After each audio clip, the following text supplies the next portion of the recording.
បាទគ្រប់ជ្រាបសួរពុកម៉ែបងប្អូនទាំងអស់គ្នាបាទជាទីគោរពទីស្រឡាញ់ទាំងអស់គ្នាបាទថ្ងៃនេះផងដែរខ្ញុំបាទមានជាតួអង្គប្រភេទគុជបាទប្រភេទគុជឃ្មុំបាទគេហៅថាគុជឃ្មុំខាងការពារបាទខាងការពារប្រភេទខាងការពារស្បៃស្វិតនិងស្បៃគង់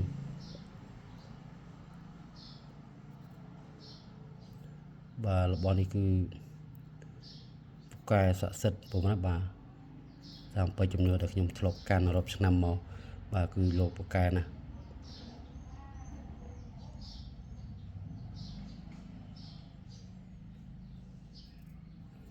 ឡើងរលោងតែម្ដងបាទនេះខ្ញុំបានសម្អាត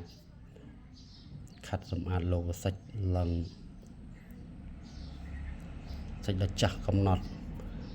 ចាស់ដល់កំណត់បកគាត់ហើយបាទប្រភេទខ្នាតបន្តោង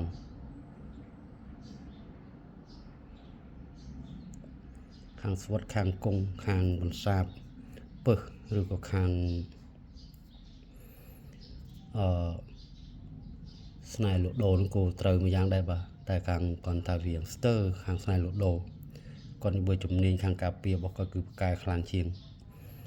បាទទីការពារខាងផ្សះខាងបើកពឹសក្អែបពឹសខ្ទួយខាងស្វិតខាងគង់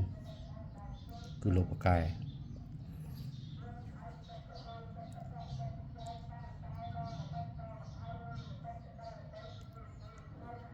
វាសាច់ស្អាតណា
បាទហ្នឹងហើយអរគុណពុកម៉ែបងប្អូនបាទសម្រាប់តាមដានវីដេអូរបស់ខ្ញុំបាទ